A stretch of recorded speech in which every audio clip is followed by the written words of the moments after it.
Une pote à moi qui est artiste aussi, elle m'a dit j'ai l'impression que les 3 quarts du temps, je pense à demain et à hier, mais jamais à aujourd'hui. Sauf quand je fais de la musique. Et en fait, j'ai vraiment envie de rester dans ça.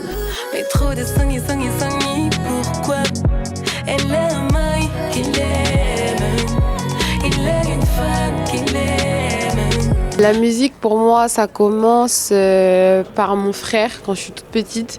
Il rappait et du coup il me faisait beaucoup écouter ce qu'il faisait et en fait il mettait un peu en place un truc genre tu sais c'était avec mes frères et sœurs où il mettait une prod et du coup on posait dessus. Alors les deux autres étaient nuls et du coup il me disait ouais mais toi il y a un truc et tout machin, faut pas que tu lâches et tout non.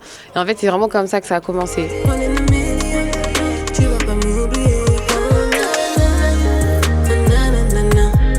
Bah j'étais obligée hein.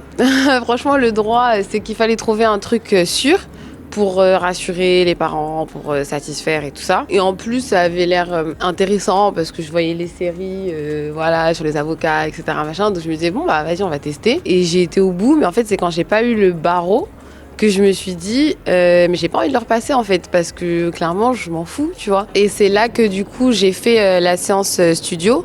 Donc j'avais déjà commencé la prépa, voilà, pour le barreau et tout. Et en fait, j'ai fait cette séance et je me suis dit, ah non, mais j'ai pas, enfin, en fait, c'est ça que j'ai envie de faire, tu vois. Le truc que j'ai ressenti là, ça avait rien à voir avec ce que je ressentais quand j'étais à la prépa pour le barreau. En fait, je m'endormais. Alors que là, tu vois, j'étais vraiment en mode, ok, mais c'est trop lourd.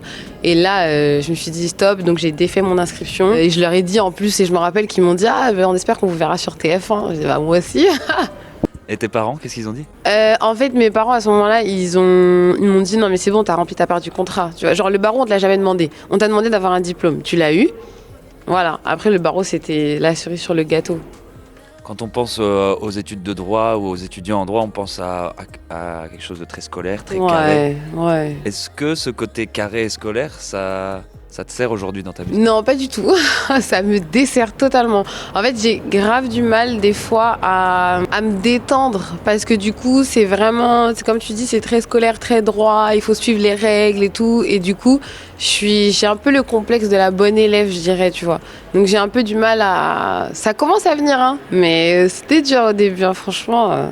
Alors que je pense que la musique, c'est tout le contraire. C'est prendre des risques et c'est sortir du cadre pour être toi-même. Et dans le droit, on te dit non, suivez les règles et soyez jamais vous-même en gros, tu vois.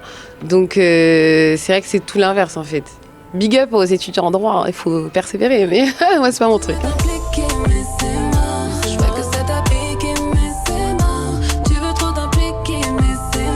Franchement, oui. Et pour moi, j'ai beaucoup connu l'amour compliqué. Hein. Peut-être que pour les autres, c'est plus facile, hein. Mais pour moi, l'amour, c'est drama. Genre, vraiment. C'est l'amour un peu, tu sais, dans Doucement, t'as un amour un peu Bonnie and Clyde, mais il y a toujours un peu de complications, tu vois. Pour moi, je pense que c'est le son dans lequel l'amour se passe le mieux, mais même dans le mieux, il y a du mauvais. Si tu savais, c'est un amour qui est passé. Enfin, vraiment, tous les sons, c'est... Ouais, je pense que l'amour, je le vois un peu comme ça. Hein.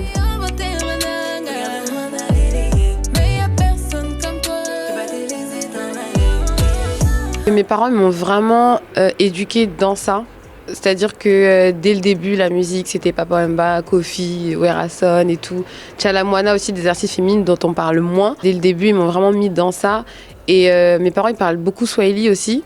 Enfin, ils parlent totalement Swahili à la maison. Ils parlent français, bien sûr, mais voilà, il y a beaucoup de Swahili, beaucoup de Lingala. Et en fait, c'est un milieu dans lequel j'ai grandi, tu vois. Je suis obligée, en fait. Et puis, c'est un peu un hommage parce que du coup, c'est une musique qui m'inspire beaucoup. Donc, je suis obligée de lui rendre, tu vois, dans mes textes, de dire quelques mots. Je vais pas faire... À part dans Bibi, où j'ai fait tout un couplet en Lingala, parce que c'était un morceau pour ma mère, donc pour moi, c'était important. Mais sinon, voilà, je vais toujours glisser quelques petits mots et tout. Parce que même moi, dans la vie de tous les jours, je dis des mots. Pour moi, vraiment, le Congo, c'est une nation de musique, tu vois. La musique, c'est dans la rue, c'est tout le temps. On vit vraiment au rythme de la musique chez nous. Et moi, c'est un des trucs que j'adore dans mon pays, vraiment.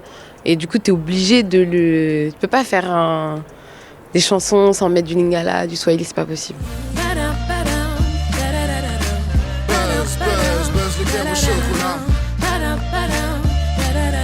C'est vraiment un hasard en fait que j'ai rencontré Dinos, mais vraiment. C'est-à-dire que moi j'avais posé sur un projet de Noël qui était à l'époque parrainé par des pièces jaunes. Et du coup j'étais avec un pote qui chantait aussi sur le projet, qui est super chaud d'ailleurs, Grégory Boniface. Et du coup il me dit ouais vas-y, on venait de finir la séance studio et il me dit ouais, je vais poser chez un rappeur. Et je dis ah ouais, moi tu sais les rappeurs, franchement, je suis pas trop dans ça et tout. Et je lui avais dit je suis très difficile. Pour moi vraiment c'est dur de kiffer, tu vois, l'écriture d'un rappeur et tout. Et du coup il me dit non mais lui tu vas voir, tu vas kiffer, c'est grave chaud et tout. Et on y va. Dinos il me fait écouter un son. Qui en plus de ça parle de quelqu'un qui a perdu son frère et du coup moi c'est mon cas donc forcément ça me touche direct, je pleure direct et je dis ah ouais non il est trop chaud parce que c'était tellement bien écrit. Je lui dis mais t'as perdu un frère? Il m'a dit non. Et j'ai dit mais t'écris comme si c'était le cas. Donc, et là je me suis dit non mais il est trop chaud ce mec. Et donc c'est comme ça qu'on s'est rencontrés et j'ai posé des voix sur un son à l'époque. Après on s'est revus en studio nanana. Et on a fait un clip d'ailleurs de notre feat qui est très nul, qui sortira jamais, parce que c'était trop ambitieux, des effets spéciaux incroyables, et du coup ça sortira pas. C'est resté dans les disques durs. Ah ouais, non, franchement ça sortira pas. Hein. Mais franchement là justement, hier soir j'ai fini un son à 4h du matin et j'ai pensé à inviter Dinos, donc je verrai peut-être que je vais lui envoyer. Parce que je pense que ça lui ressemblerait grave. Il a vraiment, il a glow up comme on dit, il a vraiment fait une évolution de ouf. Et je suis trop fière quand je vois comment ça pète et tout, c'est vraiment lourd. Et je sais qu'il me donnait beaucoup de conseils, il me disait ouais mais fais ci, fais ça, pourquoi tu fais pas ci et tout pour que ça pète. Et j'essaie de plus suivre ses conseils. Donc je pense que ce son-là, il peut peut-être lui plaire. Ouais.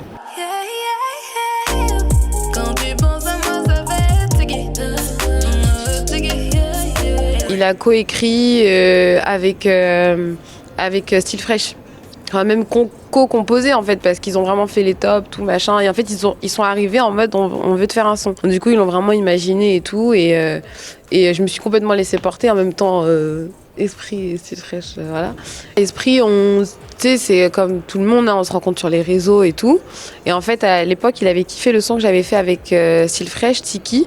Et du coup, c'est de là qu'est né le truc. Et d'ailleurs, on a un son ensemble avec Esprit qui sera normalement sur ma réédition. Et quand tu saignes, c'est moi qui saigne. Ta meilleure money, les choses de la vie, c'est toi qui sais. Franchement, non, parce que j'ai pas envie d'être déçue.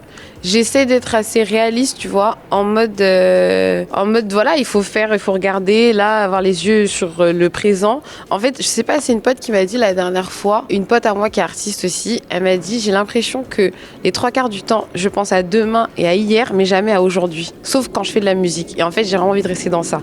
J'ai envie de rester dans, je fais du son aujourd'hui. En fait, vraiment me réveiller et me dire qu'aujourd'hui, je fais tout ce qui est en mon pouvoir pour que ça pète. Et le lendemain, c'est pareil. Et le lendemain, c'est pareil. Et le lendemain, c'est pareil, tu vois. Pas en mode genre ouais dans une semaine tout ça. Ne pas être trop dans la prospection. Ouais grave parce que je pense que c'est comme ça que tu rates le moment en fait, tu vois, que tu stresses et que tu fais un peu n'importe quoi. Donc en fait se dire aujourd'hui je fais ça et demain on verra.